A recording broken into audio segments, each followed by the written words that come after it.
And joining us now is Lanny Davis. It's been a while since we've had Lanny. It's been a couple of weeks. Lanny, it's great to have you back on Mornings on the Mall. Good morning. Can we talk about the Washington Nationals? Because when they win, I think they're going to never lose again for the entire season. We're about to go into 148 straight win streak. Yeah, all right. I hope you're right. But listen, only one win against the Braves is a little disconcerting. So let's focus on Atlanta a little bit instead of 148 going forward. My son, who's a sportscaster, tells me that when the Nats lose, you think they're never going to win another game for the rest of the season. And when they win, you think they're never going to lose another game. So I'm just one of these great, up and down Nats fans. All right, Lanny. Well, listen, you know who else is up and down is the President of the United States. And his press conference this week, marking the 100th day of his second term, was less than inspiring. And none other than Dana Milbank criticized it for being so lackluster and came close to calling him a lame duck. It actually almost was reminiscent of your former boss, President Clinton. You remember his press conference after Newt Gingrich won the midterms in '94 when he insisted to the world that the president was still relevant. Did you get that sense from the president this week? Yes, I think he's a bit discouraged. It's hard not to be when you have a 90% polling result, 80% of Republicans, 70% of NRA members, and yet you can't have in a democracy a vote that allows background checks. So I think he was a bit discouraged. I think the president is who he is. He's not going to change. He does allow the Congress to get out in front. He sets the general principles. He's not Lyndon Johnson, who rolls up his sleeves. I think we all just have to deal with he is who he is, and the part of that is a result of not getting out in front and not being a strong leader taking risks. But part of it is that he's right. You can't order the Congress to listen to 80 or 90% of the American people. He tries to do his best, but he can't order people to vote the way he wants them to. Well, but don't you think it was a bit of a mistake for him to put so much into the gun vote in the first 100 days, considering he didn't even run on that issue? Well, I always did over the years. You do have a point about what we should be emphasizing. I still think it's the economy stupid, as James Garble came up with as our slogan starting in '92. But I don't think you could have avoided focusing on the gun issue, even though it is a tough issue for Democrats, because in the red states that could be blue, we do have a real problem on the gun issue. But Newtown changed everything, and I do think if you look at the way the polls have come out, it was the right time, at least with background checks, which should be non-controversial. And it's just an amazing thing. And you see the drop in the polls of Republicans who voted against the background check. So we'll just see how it shakes out. But I do agree the president's performance at the press conference seemed very defensive. Well, it was like, this is hard. Oh, and that thing that well, that's hard. And, it's hard to do this and it's hard to do that.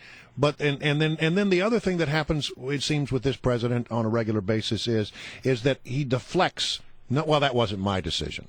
I'll give you the decision from the FDA about Plan B being available to 15-year-old girls. He said he was fine with that, but then he said, but that was really, I didn't have anything to do with that.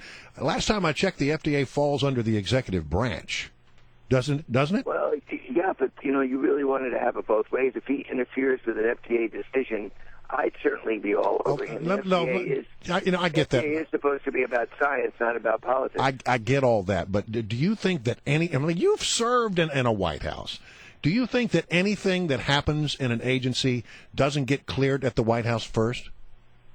Well, the FDA decisions are not supposed to be cleared, but I'm a big boy. Last time I looked, and I think there is some political interference at the FDA. I've experienced a couple in my client matters. It shouldn't occur, though, but in this case, he said it about the way any president, George Bush, any president would say that I agree with the decision, but it's their decision. All right, let me ask you about another question that has to do with this whole thing with regard to Benghazi. We had Cheryl Atkinson on the show yesterday, CBS correspondent, been asking some very pointed questions about it, not getting many answers.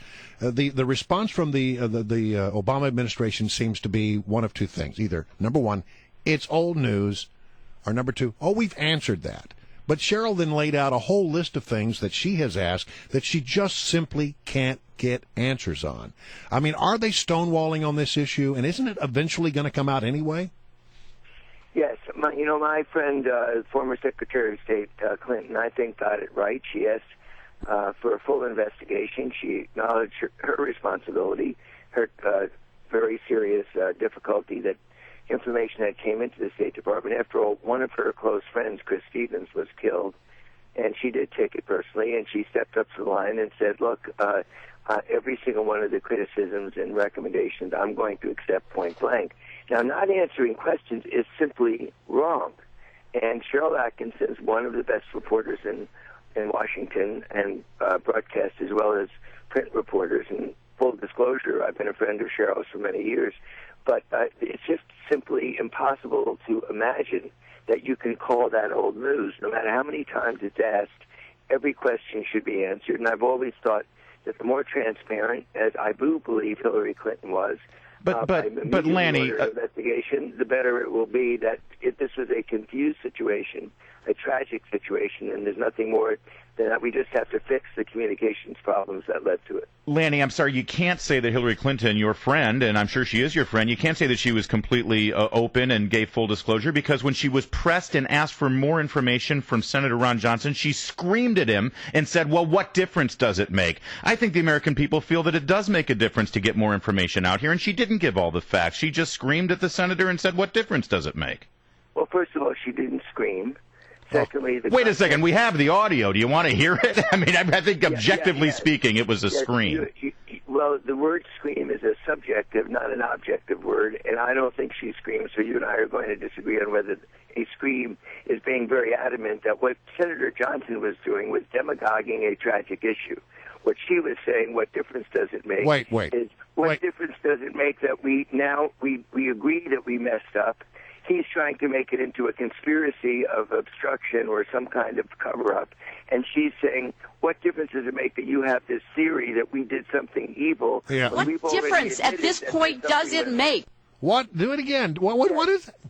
What difference does it make that you want to prove a conspiracy when none exists? It's not a conspiracy. We want to know who is accountable and who told the American people the lie that this was about a YouTube video instead of the terrorist attack that they knew it was. That's not a conspiracy. You're making it sound like people are saying that there was that they're like truthers or birthers or something. This is not a conspiracy thing, Lanny. This is about holding the government accountable for a horrific thing.